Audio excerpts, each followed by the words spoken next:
안녕하세요. 백상원 목사입니다. 오늘은 4월 5일 금요일 아침입니다. 오늘도 신실한 마음으로 하나님의 말씀과 함께 하루를 살아가는 여러분 모두에게 크신 하나님의 복되시는 종이 함께 하시기를 바랍니다. 오늘 신 하나님의 말씀은 신명기 22장 1절부터 12절까지 말씀인데요. 그 중에 1절부터 4절 말씀을 중심으로 주신 말씀의 은혜를 나누고자 합니다.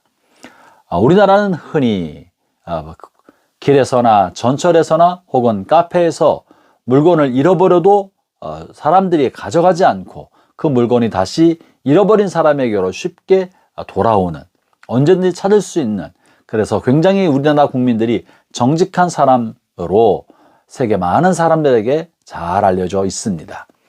자랑스러운 일이라고 생각합니다. 오늘 본문에는 이스라엘 백성이 이제 가나안 땅에 들어가서 정착하게 되었을 때 그 땅에 살면서 다른 사람의 분실물, 내가 혹은 길에서 습득한 물건에 관하여 어떻게 해야 되는지 일상에서 벌어진 일들에 관한 내용을 다루고 있는데요. 1절을 제가 읽어보겠습니다. 내 형제의 소나 양이 길 잃은 것을 보거든 못 본 채 하지 말고 너는 반드시 그것을 끌어다가 내 형제에게 돌릴 것이요. 길 지나다가 다른 사람의 양과 소가 길을 잃어버려 있는 것을 보게 되었을 때 어떻게 해야 되느냐 하는 거죠. 먼저는 남의 물건을 주인이 없다고 해서, 내가 주인을 모른다고 해서, 길에 떨어져 있다고 해서 내 것인 양 가져다가 내가 써버리는 수가 있을 것입니다. 이것은 내가 그 주인을 모른다고 할 뿐이지 다른 사람의 물건인 것은 틀림없습니다. 그러므로 이것은 도적질입니다. 다른 사람이 우리에게 준 것이거나 버린 것이 아니라 분실되었다면 이것을 가져다가 자기 것으로 만드는 것은 도적질입니다. 또한 분실물을 보게 되었을 때 다른 사람의 양과 소를 보았는데 귀찮다고 생각하고 못 본 척 지나가서 이 물건을 잃어버린 사람이 그 재산적으로 큰 손해를 보게 된다면 이것은 방치한 것이죠. 그리고 무관심한 것이고 적극적으로 돕지 않은 것입니다. 성경은 이것에 대해서 책망하고 있는 것입니다. 그것이 1절의 말씀이에요. 너는 반드시 그것을 끌어다가 내 형제에게 돌릴 것이다.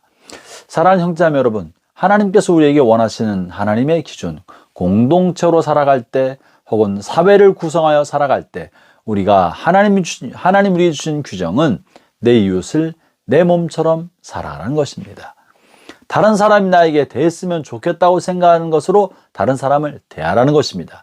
그것이 이제 대접을 받고자 하는 대로 너도 남을 대접하라는 말씀과 같은 거죠.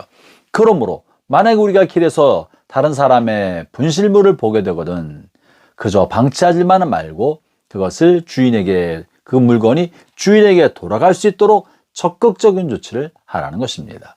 커피숍이나 식당이나 어떤 시설에서 분실물을 발견했을 때는 관리한 사람한테 주면 될 것이고 전철 안에서도 그러할 것입니다. 그러나 길에 떨어진 것은 어떤 경우에는 놓아두는 것이 좋겠지만 어떤 경우에는 경찰서에 갖다 주어서 그들로 하여금 적극적으로 찾아줄 수 있도록 하는 것도 좋은 방법이 될 것입니다. 중요한 사실은 내 물건이 아닌 다른 사람의 물건에 관하여 탐을 내거나 욕심을 내서 내 것을 만들려 하지 말라는 것입니다. 그것은 우리 것이 아닌 것입니다. 그러므로 어떤 경우에든지 다른 사람의 물건을 탐내지 말고, 두 번째는 적극적으로 다른 사람을 돕는 자리에 나가서 돕는 사람이 되어서 도우라는 것입니다. 하나님 우리를 돕는 백성으로 지으셨습니다. 다른 사람을 돕고 섬기는 것이야말로 참다운 사랑의 실천입니다. 도울 수 있는 기회를 얻게 된 것은 말로 할 수 없는 축복입니다. 나이가 들어서 교회 안에서나 사회 안에서 어느 정도 자격을 갖추고 의사결정할 수 있는 위치에 서게 되면서 하나님 앞에 감사하는 것은 내가 남을 도울 수 있는 여력이 있고 힘이 있고 그렇게 영향력을 줄 수 있다는 사실에 대해서 하나님께 감사합니다. 우리가 이렇게 그런 여력과 영향력과 의사결정할 수 있는 자리에 있다는 것은 다른 사람을 돕기 위하여, 잘 섬기도록 하기 위하여 하나님이 이 자리에 세우셨다는 사실을 잊지 맙시다. 오늘 주님께서 가나안 땅에 들어갔을 때 이스라엘 백성이 다른 사람의 분실물에 관하여 적극적으로 도와서 이것이 그 주인에게로 돌아가도록 하라고 말하고 있는 것입니다. 이 이야기가 4절까지 다 실려 있는데요. 4절에도 이런 표현이 있습니다.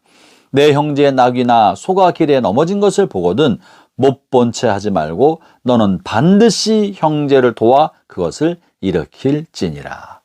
재난을 당한 사람, 사고를 당한 사람, 어려움을 겪고 있는 사람을 보게 되면 못 본 척 하지 말고, 시간이 없다, 나도 바쁘다라고 못 본 척 하지 말고 어려운 사람을 도와줘라, 적극적으로 개입하라고 말하고 있는 겁니다. 최근에 얼마 전에 어떠한 트럭이 사거리에서 좌회전을 하다가 차가 기울어져서 그 안에 있었던 맥주병들이 바닥에 쏟아지게 해서 수백 개의 맥주병들이 사거리에 쏟아져서 병이 깨어지고 아수라장이 된 것이 언론에 보도된 바가 있었습니다. 그때 아수라장이 되고 교통이 마비될 것 같은 그런 상황 속에서 어디서 나왔는지 사방의 사람들이 달려나와서 깨어진 병들을 치우고 그 도로를 정비해 주어서 그 도로가 마비되지 않고 잘 소통이 되었다는 그런 미담을 본 바가 있습니다. 형제자매 여러분, 누군가 여러분 주변에서 재난을 당하거나 어려움을 당한 사람을 여러분이 보게 되거들랑 못 본 척하지 말고, 모르는 척하지 말고 여러분의 손을 펴서 적극적으로 도와주시기를 바랍니다. 주님께서 선한 사마리아 사람의 비유를 하신 것이 바로 그것입니다. 그곳에는 레위인도 지났고 제사장의 무리들도 강도 만나 겁안 죽게 된 사람 옆을 지나게 되었습니다. 그러나 그들은 다 자신이 할 일이 분주하기 때문에, 빨리 가서 해야 할 일이 있었기 때문에 강도 만난 사람을 돕지 못하고 지나갔습니다. 그러나 단 한 사람, 선한 사마리아 사람, 이 한 사람은 자기 일에도 바쁘고 분주했지만 먼저 이 강도 만난 불쌍한 사람을 쉴 수 있는 곳에, 돌볼 수 있는 곳에 데려다 주고, 그리고 돈을 보태주면서 자기가 급한 일 때문에 가야 한다고 말하고 돌보지 않았습니까? 형제 자매 여러분, 다른 사람을 도울 수 있는 기회를 얻게 된다는 것은 축복입니다. 여러분이 주신 모든 재능이나 시간과 물질과 여러분에게 주는 영향력을 다른 사람을 섬기고 돕는 데 사용할 때 하나님께서 영광을 받으실 거라고 믿습니다. 기도하겠습니다. 하나님 아버지 감사합니다. 주님 우리를 택하여 자녀 삼아 주셨고 우리의 생에 다가도록 우리가 다른 사람을 도울 수 있는 돕는 사람이 되어서 축복의 통로가 되어 하나님의 영광을 드러내고 하나님의 사랑을 드러내는 통로가 되게 하여 주옵소서. 예수님 이름으로 기도합니다. 아멘.